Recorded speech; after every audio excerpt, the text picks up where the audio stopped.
the next 1 hour or so.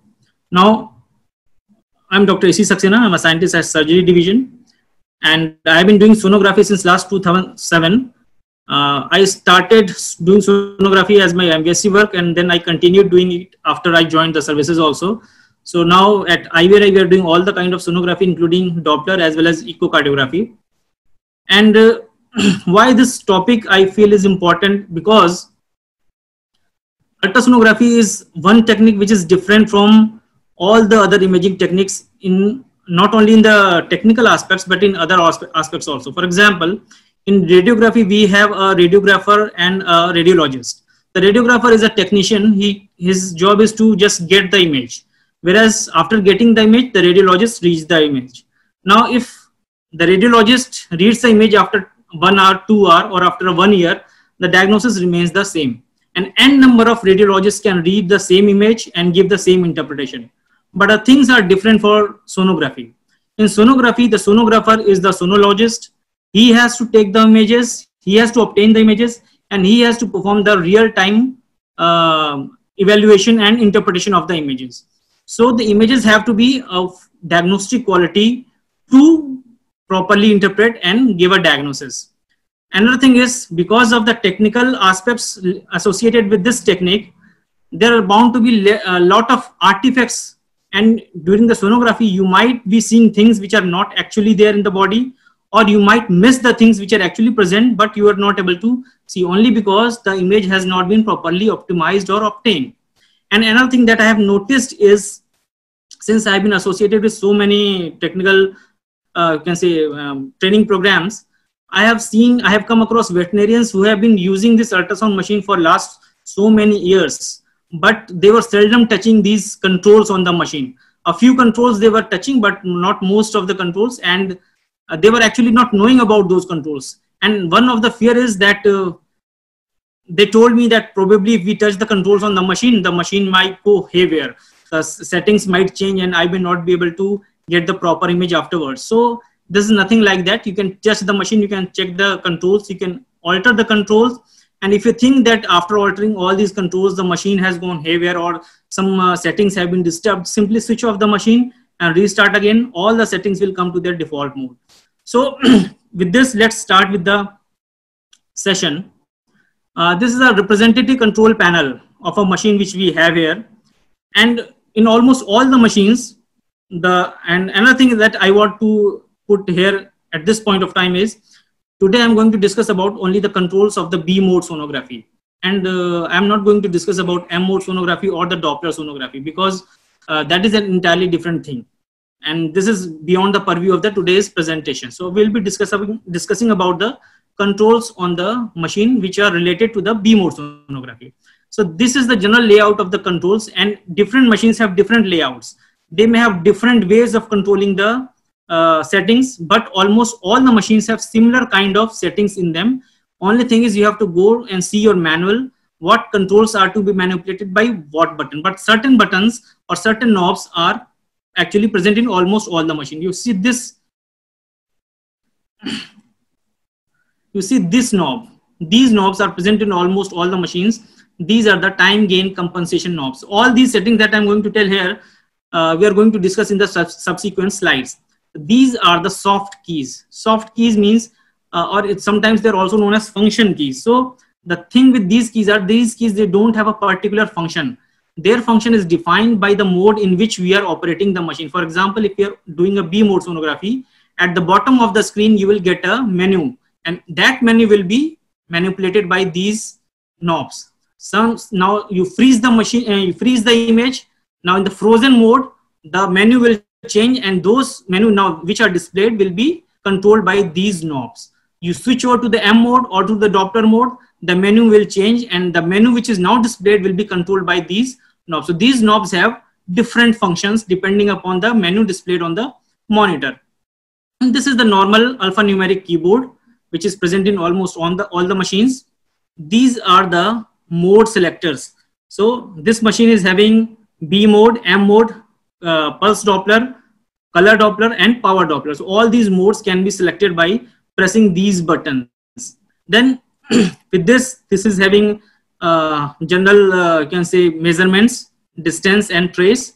Then not all the machines, but some machines, they also have calculation packages, species specific, system specific calculation packages. For example, you may have a calculation package, obstacle calculation package for dogs or for other domestic species. So you can access that calculation package from this button, or there are sometimes it is labeled as measure, calculation, program. All these buttons are actually they give access to you for the species specific calculation packages if they are present in your machine. Now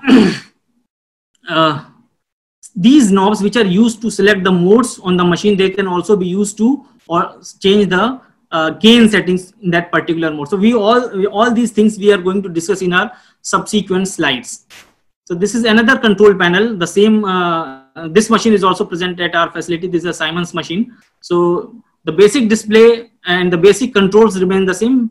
Maybe the method of changing the control is different in this control panel. So you may have to see the manual of your machine, and you have to see what controls can be altered by which knob.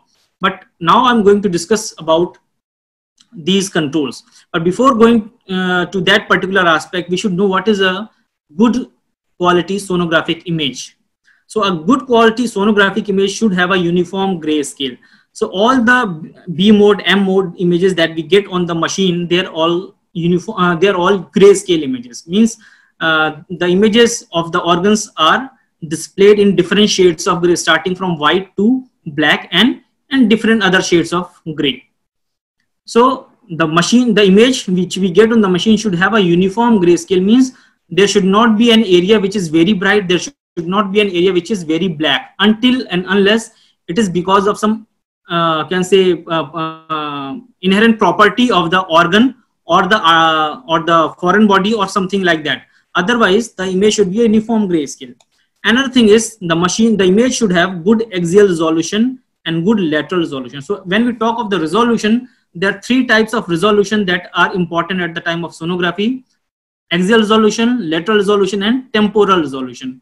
So when we talk about B mode sonography, axial resolution and lateral resolution are important. Temporal resolution is associated with mostly with the Doppler sonography, and which is beyond the purview of this presentation. So we will not be discussing about the temporal resolution. We will be talking about the axial and lateral resolution.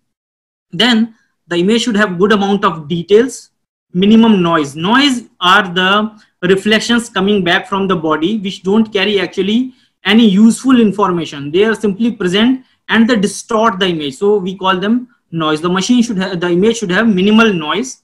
Then there should not be any artifacts. There are different kind of artifacts present in the, which can be present in the image. So we should avoid those artifacts. The image should not have those artifacts. Then when we are doing sonography, we are seeing a particular organ. The organ should be displayed up to, can say, of optimum size, so that you can see the minute details in the organ. It should not be too large so that the organ is going beyond the monitor limits, or it should not be too small also, so that you are not able to see the details of the organ. So there should be optimum size. Another thing is proper orientation of the image. That means there are standard protocols for displaying the image on the sonography, on the sonogram.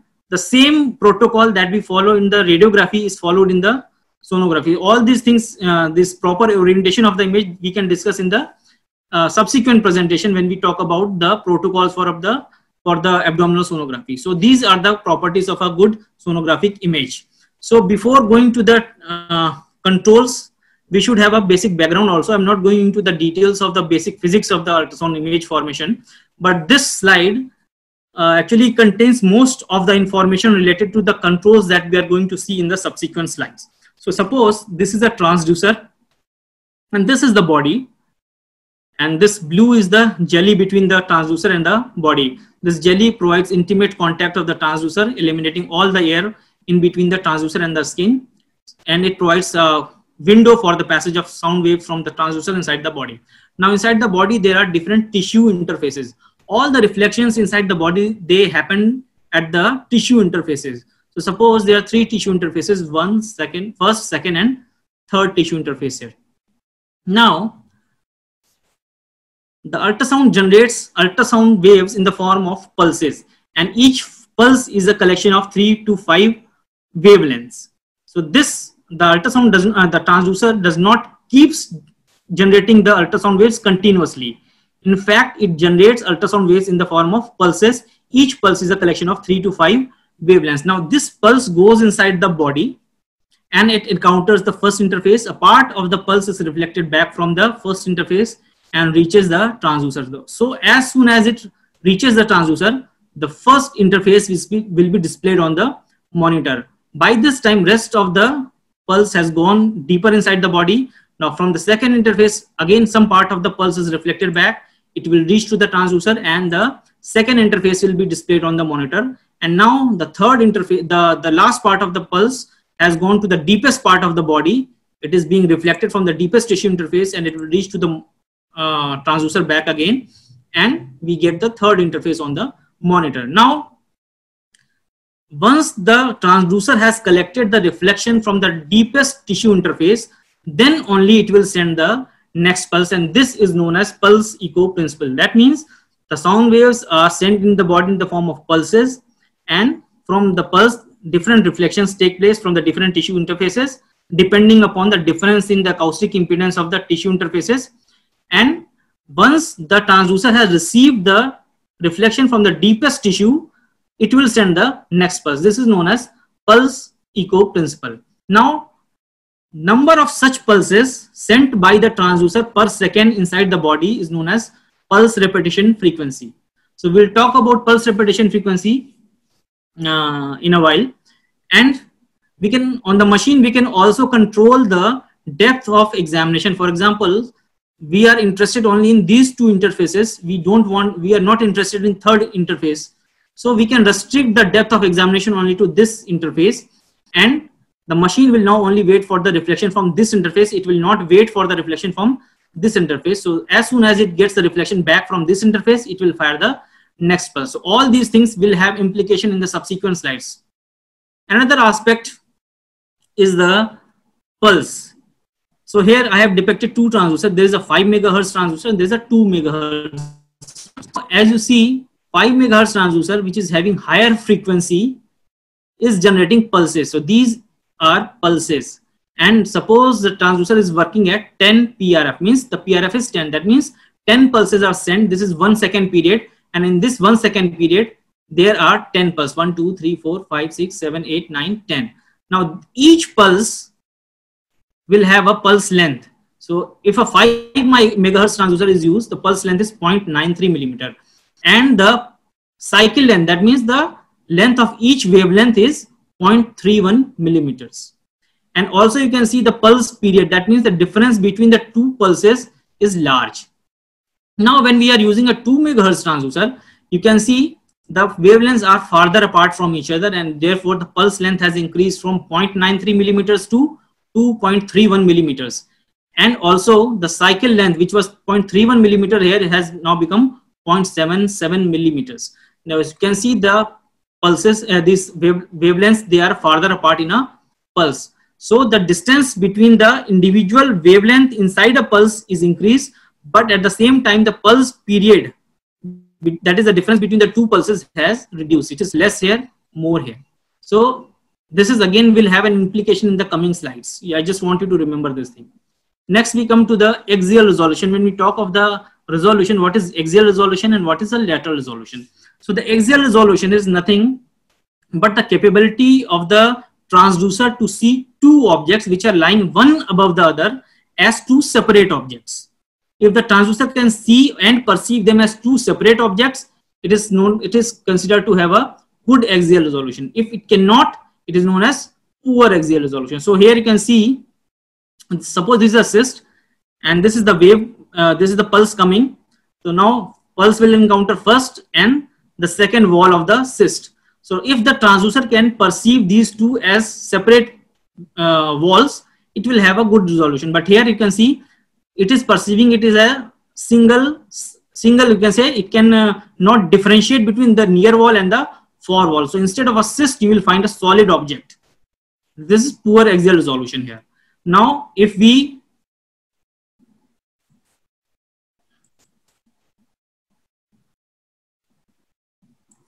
so this is poor axial resolution here.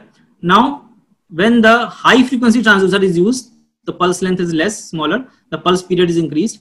And here you can see the transducer can perceive the near and far wall separately, and you will see a cyst on the image. You will not see a solid object, you will see a cyst. So this is good axial resolution, this is poor axial resolution.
Coming to the lateral resolution, I'll talk about this resolution and what controls affect the axial resolution in subsequent slides.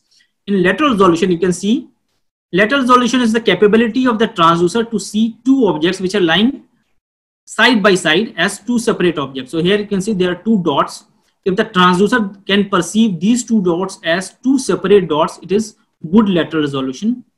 Whereas if the transducer can perceive these two dots as a separate as a single elongated object, this is poor lateral resolution. This is good lateral resolution, this is poor lateral resolution. So the machine, the display that you got on the monitor should have a good axial resolution as well as a good lateral resolution. So how to get that, we will see in the subsequent slides. Now coming to the different controls which are present on the sonography machine, which are related to the B mode sonography. So there are certain controls which are very important, which include depth, pulse repetition frequency, gain, time gain compensation, number of focal points, and focal point position. Other include reject, power, persistence, edge enhancement, speckle reduction, dynamic range, and tissue harmonic imaging. Now these controls are present in almost all the machine: depth, PRF, frequency, gain, TGC, focal points, and focal point position. These are present in almost all the machines. But in some machines, in addition to these controls, you will have additional controls in the form of reject, power, persistence, edge enhancement, speckle reduction, dynamic range, and THI. Not all the machines will have these controls. Mind it, if your machine has this control, you can have a control on the image. Otherwise, you have to do away with these controls only. So let's see these controls one by one.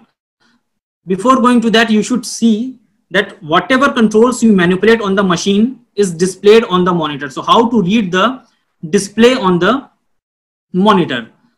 So you see this is a typical monitor, typical setup on the monitor. On one side you will find these markings. This is scale, and this scale determines the depth of examination. So for example, in this image, we are examining at the depth of 10 we are examining at the depth of 10 centimeters. And this depth is depicted here. You can see the depth is 10.09 centimeters. Now power is the, you can see when the transducer generate the sound waves and send inside the body, the sound waves is nothing but a form of energy. That means the transducer is working to generate energy. So it is actually generating some power. So the power is the, you can say, the capacity at which the transducer is working. For example, here acoustic power is 100%. That means the transducer is working at its 100% capacity. It cannot generate sound waves which are having higher amplitude or higher frequency or higher wavelength than the one it is producing right now. Next is gain. You can see the gain is displayed here. Dynamic range, you can say D/P. Sometimes it is depicted separately, dynamics and persistence. So here you can see dynamics is 67 and persistence is 2. We will talk about all these parameters and controls later on in the slides. Next, the pulse repetition frequency, you see FPS. FPS stands for frame per second, and it is actually equivalent to the pulse repetition frequency, that is PRF. So the PRF here is 31. Now with this you can also see the frequency. Here the frequency we are examining at 10 megahertz here. 4 megahertz here. Number of focal points, it is 1. Focal point is displayed as an arrow on the scale. So this is the focal point. Now focal point position. Now this focal point is positioned at 5 centimeters. So you can also see where the focal point is positioned. What is focal point, we will see in subsequent slides. Then reject. Noise reject here is 0. Edge enhancement, speckle reduction and THI. They are not present in all the machines, but if they are present in the machine, they will also be displayed here. Edge enhancement, the value of the edge enhancement.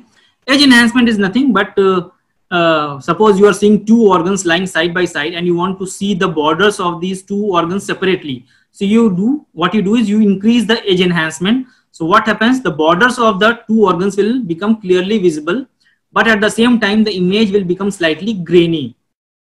So we have to find a compromise. Minimal grain with clear boundaries. Speckle reduction. The speckles, that means the small, you can say, speckles which are present on the image at the time of examination, they can be reduced with the speckle reduction algorithm or speckle reduction technology, whatever it is labeled as in your machine. THI stands for tissue harmonic imaging. I'll talk about it in a while. So these are the different controls, and you can read these controls on the monitor. Next, we come to the first control, that is, now I have tried to arrange the slides in the same sequence in which you should alter the control on the machine at the time of examination. So for example, if a case has come for sonography and you are going to start sonographic examination, you have positioned the animal on the table, you have started the machine by switching on the on button on the machine. Now you have put in the patient details. You can put in the patient details. If you see this slide, every machine will have a button to put in the patient details. For example, in this machine, this is the button where we put and we get a form on the monitor wherein we can put in the patient details and the owner details. So all these things you have already done. Now you're going to start the examination. So the position of the animal is proper, and we are starting the very first control that we should alter at the time of examination is depth. Depth control is actually a very important control, and it is actually a very underrated control on the machine. This single control will affect so many parameters on the machine and will have a tremendous impact on the display of the organ on the monitor. So if this is the first control that you should manipulate at the time of examination. Now this depth increases or decreases the size of organ on the display. So if you increase the depth of examination, the size of the organ on the display will reduce. We will see this in the subsequent slide. And if you reduce the depth of examination, the organ will enlarge. This is actually just like the optical zoom of your camera. So when you zoom in, the size will enlarge. If you zoom out, the size will reduce. The same thing happens when you increase or decrease the depth of the examination. At the same time, it has a tremendous effect on the PRF. how it affects the PRF. So we can see this slide again. So as I told you that the machine, this transducer will wait for the reflection from the deepest tissue interface before sending the next pulse. So for example, we keep the depth up to this tissue interface. So if we keep the depth at this interface, the transducer will wait for the reflection from this interface and then only it will fire the next pulse. Whereas suppose we don't want to see this interface, we are interested only in these two interfaces, we can reduce the depth of examination up to this level. So what will happen? As soon as the transducer gets the reflection from this interface, it will fire the next pulse. It will not wait for the reflection from this interface. So the frequency of firing the interface will increase. That means the pulse repetition frequency will increase. Now, this pulse repetition frequency is a very important parameter. You can say it is a very important control. Somebody has raised the hand. Anyway, we'll see it later on. All the questions and if you have any problem, we can answer it in the end of the presentation. So this pulse repetition frequency is increased if you reduce the depth of examination. If you increase the depth of examination, the pulse repetition frequency will reduce. Now this pulse repetition frequency has effects on axial resolution. So if you reduce the depth of examination, axial resolution will automatically increase. So to get a proper PRF, to get a good axial resolution, you should reduce the depth of examination. Also, it has an impact on the temporal resolution when we perform the Doppler sonography. So I'm not going to discuss this thing here. And it also affects the details of the image.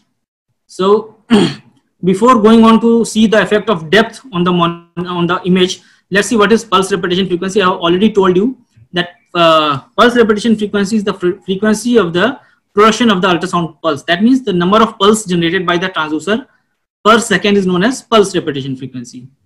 And only when the echoes have received from the deepest interface, then only the next pulse is fired. When we examine the superficial structure, as I told you, PRF increases, and as we go on increasing the depth, the PRF reduces, and this PRF affects the axial resolution and temporal resolution.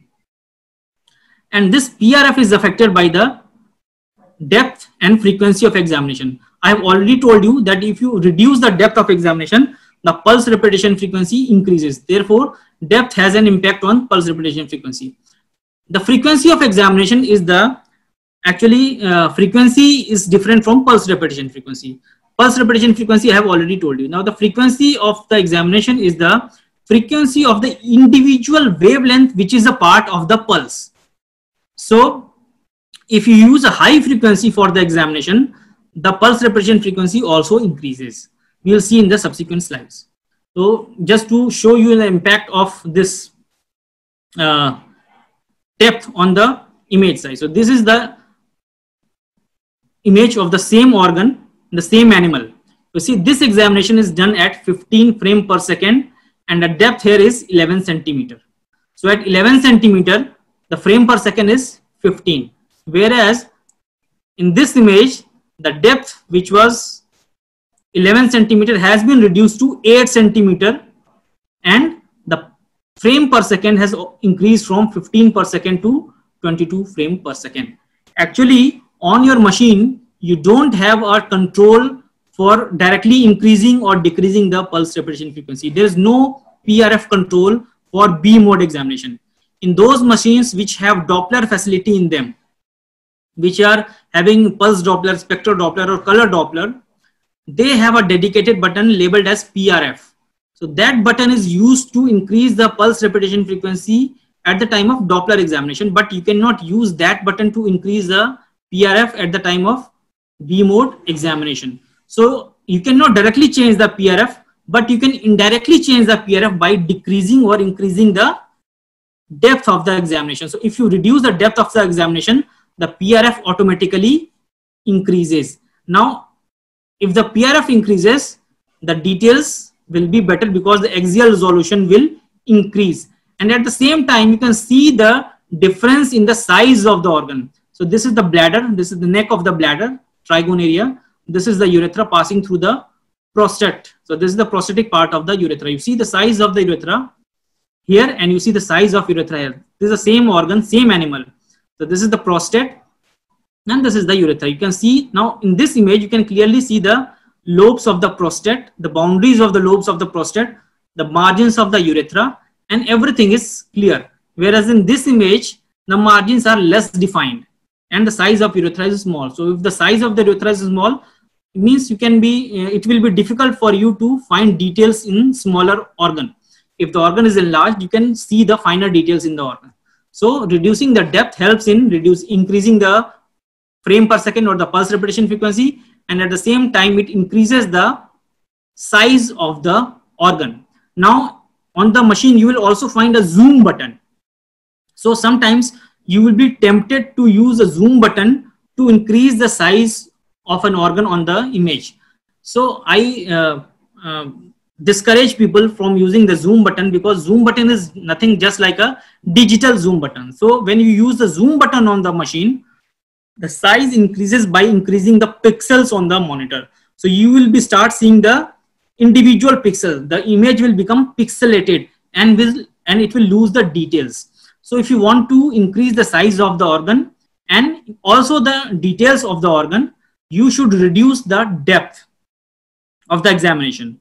And even after changing the depth, if you want to further increase the size of the organ, then only you should use the zoom button. Don't directly use the zoom button to increase the size of the organ.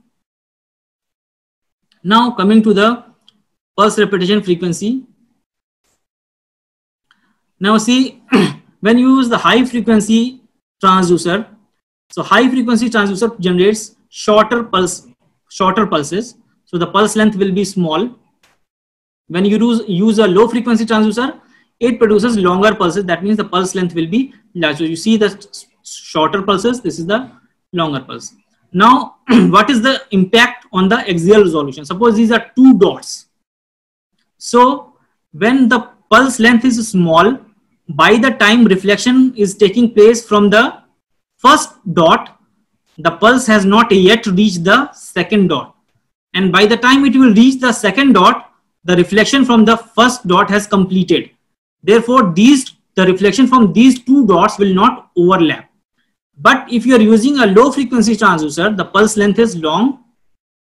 So by the time this pulse reaches the second dot, the reflection from the first dot has not completely cleared. So the reflection from first dot as well as from the second dot, they will overlap with each other, and then you will not be able to see the two dots together as a separate structure, but as a elongated single structure. So this is poor axial resolution, this is good axial resolution. And to get good axial resolution, you have to use high frequency transducer, and at the same time you have to use high PRF. High frequency you can choose on the machine, you can choose the high frequency. Suppose your transducer is capable of getting frequency from 2 to 5 megahertz, you can choose the 5 megahertz. And at the same time you have to reduce the depth of examination, that will give you high PRF. And both these things will improve the axial resolution. Whereas if you are using a low frequency transducer, the axial resolution will be poor.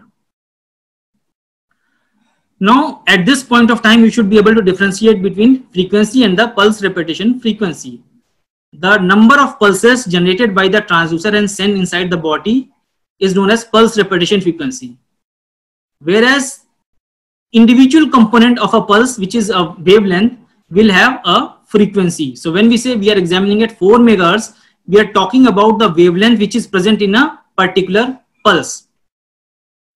Whereas when we say we are examining at 15 pulses, we are examining at 15 PRF, that means the pulse repetition frequency is 15. That means 15 pulses of each having 4 megahertz frequency is sent inside the body per second. Now, frequency again can be altered on your monitor with the help of a button. There might be a direct button to increase or decrease the frequency, or you might have to go inside the menu to change the frequency of the examination. So you can change the frequency of examination depending upon the requirements of the examination. So example, when you choose a high frequency transducer, so this high frequency transducer will produce smaller pulse length and high PRF, which will lead to better axial and lateral resolution. But when you choose the high frequency transducer, the compromise is that the depth of the examination will reduce, because the beam which is going inside the body will be attenuated much before it reaches inside the deeper tissues. So the available depth of the examination will reduce. If you choose a low frequency transducer, you will compromise on the axial and lateral resolution because it will produce larger pulse length and low PRF. But the available depth of the examination will increase because now the beam will penetrate deeper inside the body and it can carry information from the deeper tissues also. So the depth of examination will increase. So you have to make a compromise. So the best idea is choose the depth at which you want to perform your examination. Once you have chosen the depth at which you want to perform your examination, then choose the highest frequency that allows you to perform examination comfortably at that particular depth. So depth control is the first control that you should alter at the time of examination. Choose the minimal depth and then use the highest frequency that allows you to examine at that particular depth.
So again, I have tried to show the same thing here.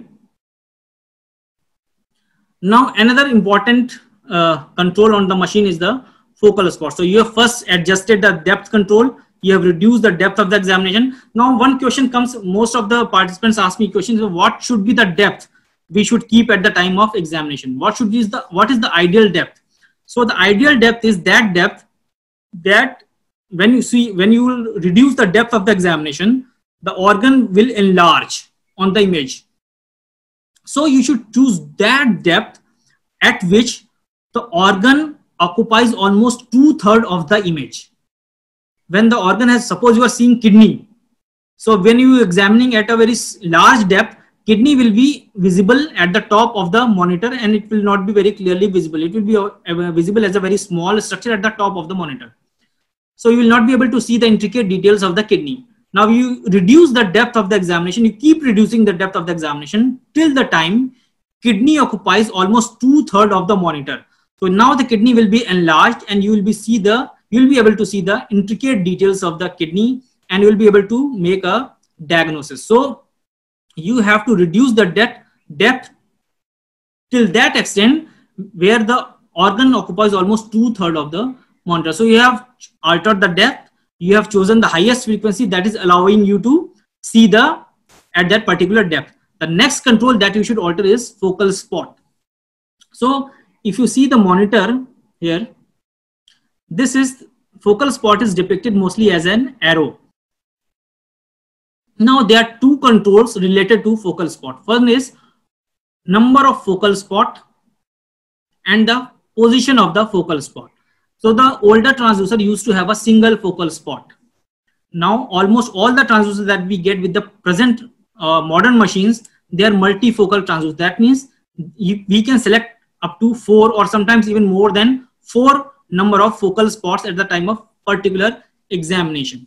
So what is actually a focal spot? To understand the focal spot, you should know that the beam that is coming out of the transducer is not a 2-dimensional beam. It is actually a 3-dimensional beam. This is the width of the transducer. The beam which is coming out of this transducer is having this width also.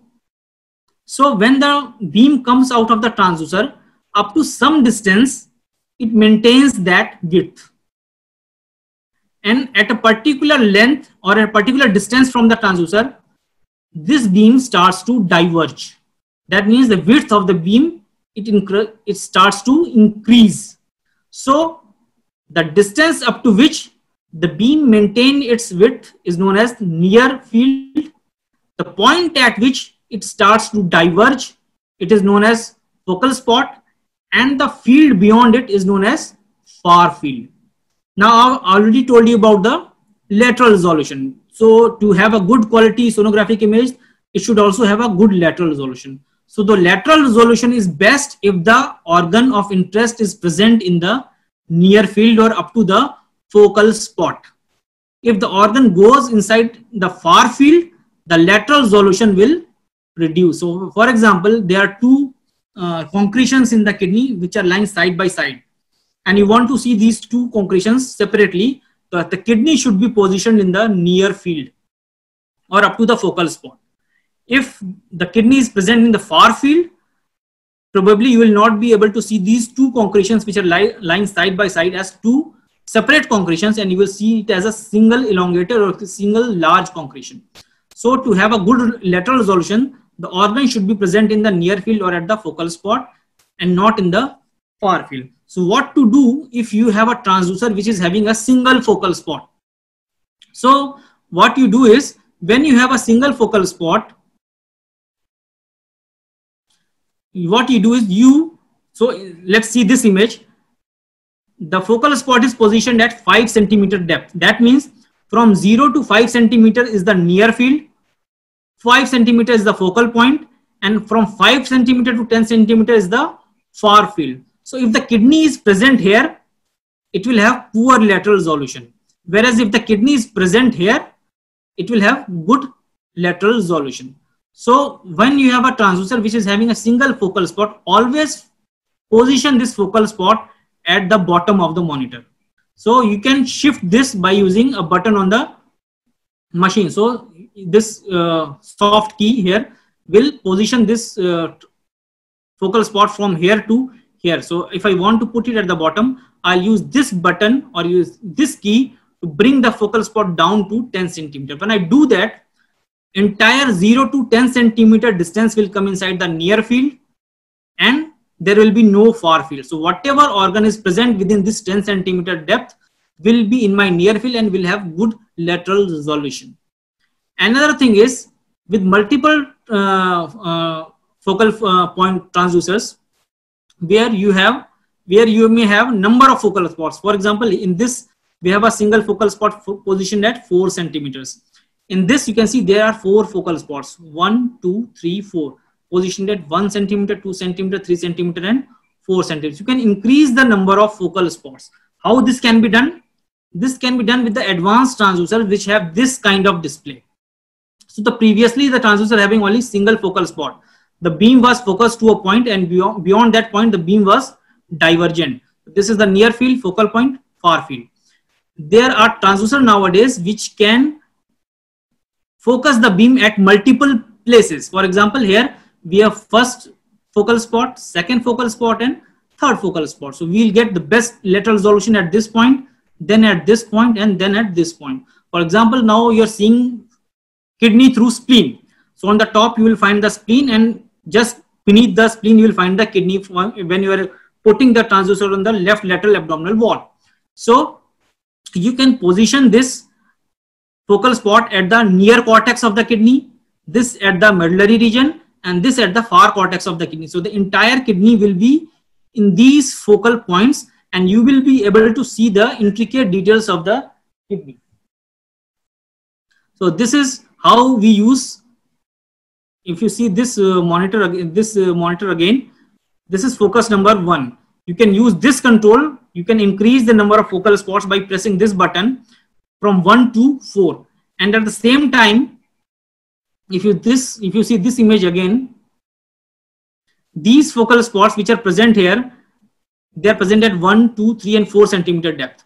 So all the lateral resolution is concentrated here. Beyond this 4 centimeter, lateral resolution will be poor. So what you can do is you can spread these focal spots from here to here. So in this image you can see,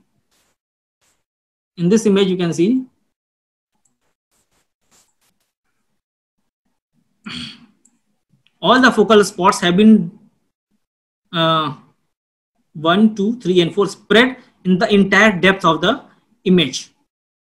So the lateral resolution will be good in the entire depth of the image. But here you should be very clear that when you increase the number of focal spots, the pulse repetition frequency will reduce.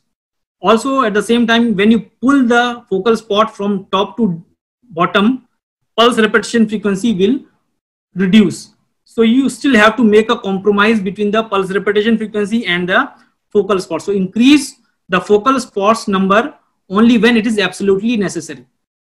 Otherwise, with a single focal spot brought down to the bottom of the monitor, you will have a good lateral resolution. At the same time, you will have a good frequency. Now, you see the effect of focal spot here. You see in this image, the focal spot is at the top. Here is the focal spot. And at the bottom of the image, you will see the image is not clear. The details of the image are gone because this part of the image is having poor lateral resolution.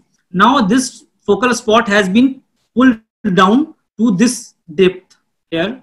And you see when we pull it down to this depth, the lateral resolution of this part is now better. And you can see the good details inside the liver which you are missing in this particular image. So this is the importance of pushing the focal spot from top to the bottom. When you pull it down to the bottom, the entire depth at which you are examining will have good lateral resolution and you will be able to see the proper details in the organ.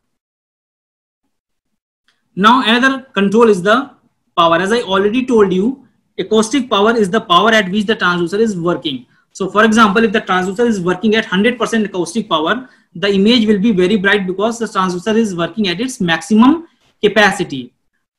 But we all know that ultrasound technology is least hazardous technology which is available for diagnostic imaging. Ultrasound waves will have minimal effect on the body tissue, but still they do have some effect, to be very precise, warming effect on the body tissue. So for example, you are scanning a pregnant animal and you keep the transducer at a particular location for a sufficiently long period. It will heat up the liquor inside the gestational sac, and the fetus might feel uncomfortable also. So what we can do is we can reduce the acoustic power. This can be done with the help of button, which can be accessed. There might be a direct button on the monitor, on the machine control panel, to change the acoustic power, or you may have to go inside the menu. For example, in this machine, we have to go inside the menu to change the acoustic power. In this case, it is 100%. Now, what is the effect of changing the acoustic power? In this, you can see the acoustic power is at 20%, and here it is at 95%. So when it is at 95%, the image is very bright as compared to because when we are operating at 20% acoustic power, the beam or the ultrasound beam which is going inside the body is carrying less energy. Therefore, the reflections which are coming back from the body, they are also very weak, and therefore the image is very dull. When we increase the acoustic power, the beam which is going inside the body is carrying more energy. Therefore, the reflections which are coming out from the body, they're also very strong, and the image becomes bright. So to brighten the image or to dull the image, acoustic power is a very useful control which should be altered before you change the gain setting. So once you have changed the focal spot, first you change the depth, then you change the frequency, you change the focal spot, then you change the power of the examination, which will produce the sufficiently bright image on the monitor. Use only that acoustic power that produces sufficiently bright image on the monitor. You should not increase the acoustic power to 100% if you are getting sufficiently bright image at, say, 80%. So if you are getting bright image at 80%, just keep it at 80%. Don't go to 100%. So first change the power. But sometimes what happens, even after keeping the acoustic power at 100%, the image might not be that bright because of many reasons. There might be many reasons. For example, there is a show quality dog and you want to perform sonography, and the owner is not allowing you to shave the animal because the animal is going to be exhibited in a dog show. So you are not allowed to shave. You have to put the transducer from over the hairs. Sorry. So you have to put the transducer from over the hairs. So what will happen? The image brightness will reduce because there might be air trapped in between the hairs, which will not allow all the sound waves to reach inside the body. So even if you are examining at 100% acoustic power, the image may not be that bright. So you have to increase the brightness of the image, but you cannot increase the power of the beam that is going inside the body because the transducer is working at almost 100% of its power. Then the machine has a function known as gain. Now there are two types of gain in the machine. One is overall gain and then there is time gain compensation. We will see when to use them, when not to use them. So what is gain? So the sound waves go inside the body and they are reflected back. Now when the transducer collects the reflections from the body, machine amplifies the reflections selectively over and above the power they are actually having. So for example, 100 decibel sound is going inside the body and the reflection is about 40 decibels. Now 40 decibel reflection is making a dull image. You want to increase the brightness of the image, so you will increase the power, but already power is 100%, so you can increase the gain. So when you increase the gain, the 40 decibel will be amplified to 60 decibel, and the difference between these two, that is 60 decibel minus 20 decibel, will be the gain. 60 minus 40, that is 20 decibel will be the gain. So this gain is nothing but the amplification which is provided by the machine to the returning echoes from the body. They are of two types. One is overall gain, another is time gain compensation. What happens in overall gain? When you increase or decrease the overall gain, the effect is seen from all the reflection from the bottom to the top. So for example, in most of the machine, the knob which is used for the selection of the mode can also be used to increase or decrease the gain setting. For example, in this machine, when I press this button, the B mode is B mode is on the monitor, and when I rotate this knob, I can increase or decrease the overall gain. So when I increase the overall gain, the entire image from the bottom to the top will be brightened. It will be brightened from the top to the bottom. When I reduce the gain, entire image from the top to bottom will become dull. So with overall gain, you can increase or decrease the brightness of the image from top to bottom. So you see in this image, the gain is 31 decibel. And this image, we have increased the gain. It is at 60 decibels. So you see the image has become very bright. But there is a catch here. When we should use this control, when we should not use this control. You see, when we have increased the gain from 31 to 60 decibels, the image has become very noisy. You can see this is the aorta. This is the aorta. So here you can clearly make out that this is aorta having anechoic blood inside it. But here it is very difficult to make out the boundaries of the aorta, and there are a lot of noise.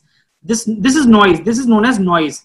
This reflection is carrying no useful information for the sonographer. So this is actually a distorted image. So you should not increase the gain to an extent where the image is actually distorted. So the gain has to be, overall gain has to be very judicially managed so that the brightness of the image increases without producing the noise on the image. Next, coming to the time gain compensation. This is another very important control on the machine. You see on the panel, you will see these kind of knobs which have a sliders. So these are known as time gain compensation knobs, and their numbers may vary on a particular machine. There might be 4 knobs, there might be 8 knobs, there might be 10 knobs. So this depends upon the model you are using. So this TGC knobs are represented by a line. You see this white line on this image. This is the TGC curve. So this TGC curve is actually a display of these knobs. When these knobs are in a single line, this TGC curve is straight. So what does this TGC curve, TGC knobs do? Now, as I have, let's see this animation again.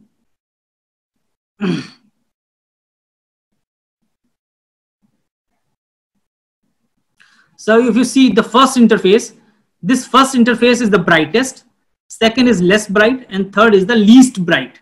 This is because when the sound wave goes inside the body, the pulse goes inside the body, a very little amount of it is left for the reflection from the deepest tissue interface. Most of it gets reflected from the superficial interfaces. So the reflection from the deepest tissue will be weak, and it will be displayed as the least bright interface on the image. So normally in a sonographic image, if you see, the top will be very bright and the bottom will be very dull, or you can say dark. So as I told you, the sonographic image should have a uniform grayscale. That means interface 1 should be as bright as the interface 3. So for doing that, we can reduce the gain at this depth and increase the gain at this depth, so that the total grayscale will become equal. So this is what this time gain compensation knob does. So we are suppose examining at 10 centimeter. This is 10 centimeter depth, and there are 1, 2, 3, 4, 5, 6, 7, 8 knobs. So these 8 knobs will divide this 10 centimeter depth into 8 equal parts of 2.5 centimeters each. Each knob will represent 1.25 centimeters.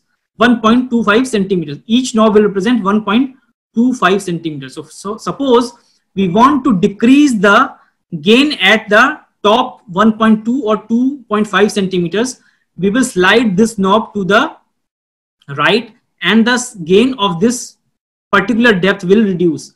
And we want to increase the gain at the bottom 2.5 centimeter.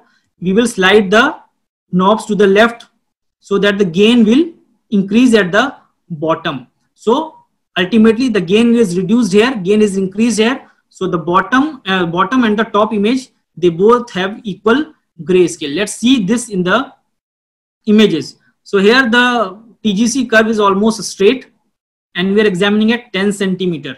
and you see the top of the image is very bright as compared to the bottom of the image. You can see this top is very bright, this bottom is very dark. Now I have adjusted the TGC curve. I have reduced the gain at the top and I have increased the gain at the bottom. So you see now the difference between their brightness has reduced, and you can see the grayscale has almost become uniform from top to bottom. However, if I adjust it wrongly, I have increased the gain at the top and reduced the gain at the bottom. The image is now distorted. Nothing will be visible in such image. So you should disturb the time gain compensation knob, or you can say TGC curve, in such a way that the grayscale becomes uniform. Just see this image, and this image. So this is proper grayscale optimization. This is no optimization, and this is poor optimization, grayscale optimization. Now, when to use time gain compensation and when not to use time gain compensation. So suppose you are seeing a particular organ. So for example, let's again take the example of kidney. You are seeing kidney and you want to see the kidney only. You're not comparing kidney with any other organ. Then you should change the time gain compensation knob to see a proper grayscale image of the kidney. But what happens, many a times we compare the echogenicity of the renal cortex with that of spleen, because normally the spleen should be hyperechoic as compared to the renal cortex. This is in a normal animal. So if somehow we see that the renal cortex has become hyperechoic or isoechoic to the spleen, that signifies that probably the kidney is suffering from glomerulonephritis. The animal is suffering from glomerulonephritis. So in such image, if you change the time gain compensation, you have reduced the gain of the top and you have increased the gain at the bottom. Now normally the spleen will be at the top and the kidney will be at the bottom. So when you reduce the gain at the top, that means the spleen will become less echogenic and the kidney will become more echogenic, and you might misinterpret the image as the kidney has increased its echogenicity and it is suffering from glomerulonephritis. So that will be a wrong interpretation. This has become only because you change the time gain, you reduce the gain at the top, that is you reduce the gain at the spleen and you increase the gain at the kidney, which will give you the wrong information. So when you are trying to see or compare the echogenicity of two organs which are lying side by side, the TG curve should be completely straight. If it is sloping, for example, it is sloping here, it is sloping here, or if it is sloping like this, then probably you will not get the proper information regarding the echogenicity of the organ. So the time gain compensation knob should be optimized properly. Here again you can see in this example, this is liver. You see in this image the bottom is very dark. You cannot see the details at the bottom of the image, whereas the top is very bright. In this image, the TGC has been used to optimize the grayscale, and you can see the details at the top. At the same time, you can see the details at the bottom. In this, again, the TGC has been wrongly optimized, and the top is now having less details, and the bottom has become very bright. So this is again wrong optimization. This is again wrong optimization. This is the proper optimization, but this proper optimization has to be done only after you have compared the echogenicity of the liver with the neighboring structures like kidney and spleen. After you have compared the echogenicity, then only you should change the time gain compensation knobs. Otherwise, don't disturb the time gain compensation knobs. Otherwise, you will get the wrong information and you will misinterpret the image. Now, there are some other miscellaneous controls. Till time gain compensation, these controls that we have talked about, all these controls are present in almost all the machines. But these controls that we are going to talk right now might be present in some machine, might not be present in some machines. So one of the important control is THI, that is the tissue harmonic imaging. So what happens in tissue harmonic imaging? As I told you, the transducer collects the reflection from the body. In normal scanning, transducer collects all the reflections that are coming from the body. So it will include those reflections also which are not carrying any useful information, and they simply increase the noise in the image. When we switch on the THI, that is the tissue harmonic imaging mode, the transducer collects only the harmonics that are coming back from the body, and it will reject all other reflections. So these harmonics, they contain the most useful information from the body, and therefore the image becomes less noisy and gets more details. For example, you see these two images. This is a urinary bladder having a calculus, large calculus. So in this image, there is no tissue harmonic imaging, and this image is with tissue harmonic imaging. You can see the difference in the details. Since here we are imaging the urinary bladder, which is having urine only, it is less obvious. But see this image. This image is of a dog, which is there in the early pregnancy, and this is the gestational sac, early gestational sac, probably before the 20 days of gestation. Sorry. Here, this image is without THI, and this image is with THI. You see, the details of the gestational sac have become much better when we have switched on to the THI mode as compared to the non-THI mode. So you can see this is non-THI, this is THI. So whenever you find that the image is noisy, it is having at multiple places, there are very bright spots which are obscuring the details of the organs, you can always switch over to the THI mode to make the image less noisy and improve the details and overall contrast. Another important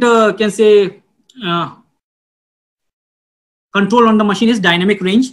As you can see here in this, dynamic range is just like the dynamic range in your camera. Many of you are having your cameras, DSLRs also. So when you increase the dynamic range, what it will do is it will increase the scale of contrast, and most you can see, for example, there is a very bright sky. Against the sky, you try to take the photograph of a person. So when you take the photograph of a person against a dark, bright sky, the face becomes very dark and the sky is very bright, white. So you will not be able to see the details on the face. Same thing happens in the sonography also. So when you increase the dynamic range, the difference between the white and dark will reduce.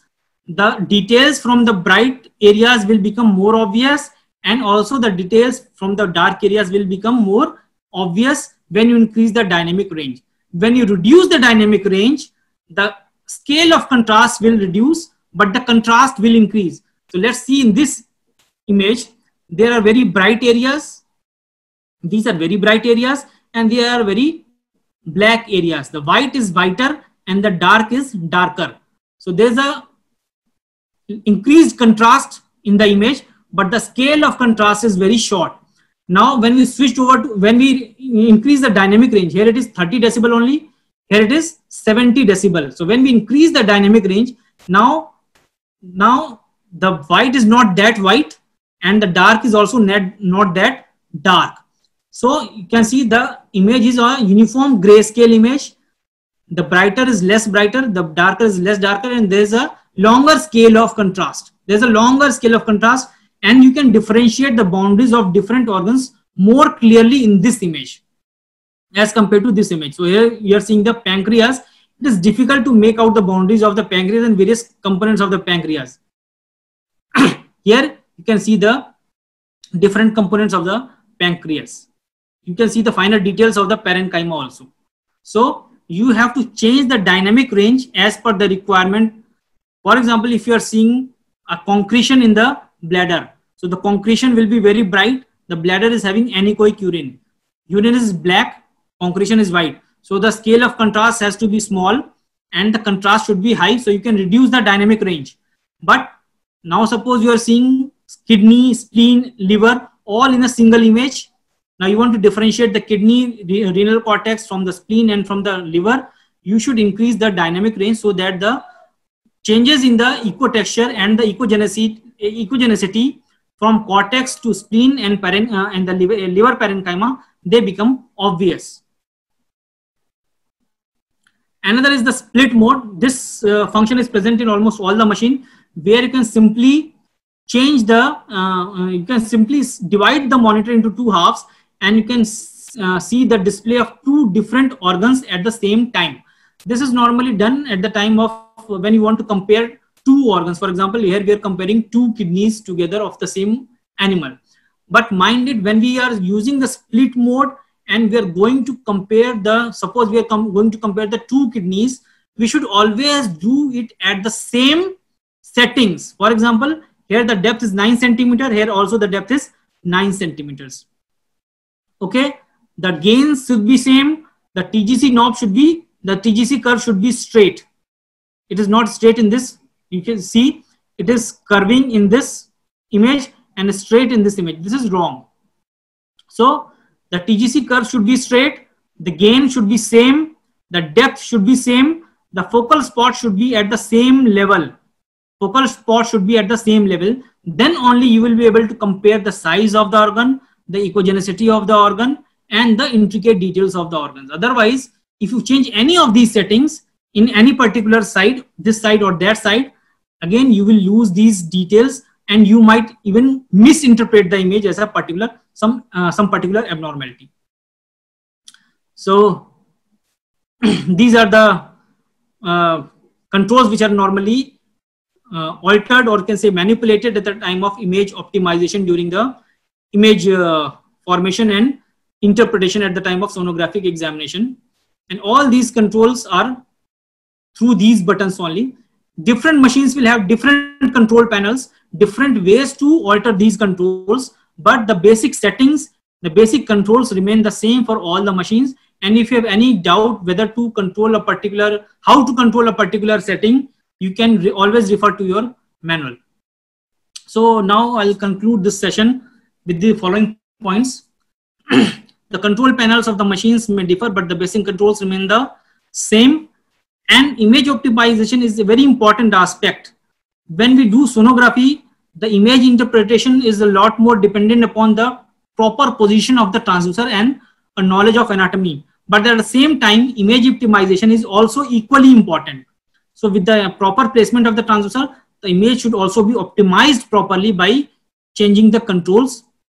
However, improper optimization may lead to artifacts, noise, and misinterpretation. And basic understanding of ultrasound image formation is necessary to understand the control. So you should know how the ultrasound machine actually works. That will help you in identifying finding out how to and how much to a setting or a control should be altered at the time of image formation. And at the end, I would like to end this session by saying ultrasound machine, just like we say a bat is as good as the batsman, ultrasound machine is also as good as the sonologist. So all the ultrasound machines are capable, and with the image properly optimized, you will always get a good image and a diagnostic quality image. Thanks. Hatfield Pharma Private Limited is a pharmaceutical company with its head office at Meerut. It was founded on 29 January 2019 with a vision to provide affordable and quality veterinary medicine to our pet parents. Hatfield Pharma is doing marketing of veterinary pharmaceuticals throughout India. In a small span of 1 year, we have launched 51 products in the veterinary pharma industry to serve our clients. In future 1 year, we are planning to have a product basket of more than 100 products. Hatfield is different from other veterinary pharma companies as we don't have distribution channel. We understand the latest needs of market, and for this reason we have adapted to online module of selling our drugs to field practitioners. We are serving our clients by providing the required medicines at their doorstep without any middleman. We directly collect orders online, mobile app, WhatsApp, telephonic from our end customers, and we deliver the required products to their doorstep through our nationwide logistic partners Blue Dart, DTDC, TCI Express. We are happy to announce that in our client list, most of the leading pet practitioners of India are included. To assure the unbreakable faith of our clients in our company products, we look after the quality of products, starting from selecting the raw material for our final products, aseptic precautions during manufacturing, and proper storage of finished products till supply to the end customers to ensure quality of products. We are happy to share that Hatfield Pharma has been recognized at various business platforms. Recently, an article on Hatfield Pharma has been published in the leading business magazine, Business Connect. One more milestone in the success story for Hatfield Pharma is that the managing director of the company, Dr. Rajneesh Tyagi, has been awarded Young Asian Entrepreneurs Award at Bangkok, Thailand on 7th February 2020. Our vision states Hatfield Pharma to be a commercially viable leading veterinary pharmaceutical company in providing quality products affordable to various sections of the pet owner society. Our endeavor is to be a front runner in innovation and quality in the veterinary pharma industry. We see a very bright future for our company as we are working in pet industry, which itself is growing at a higher rate, approximate growth of 20% annually. We are regularly working on the knowing of needs of our customers to serve them in a better way. We value your support to Hatfield Pharma and are very thankful to all of you. We look forward for a very strong and long business association between veterinarians and Hatfield Pharma. Thank you.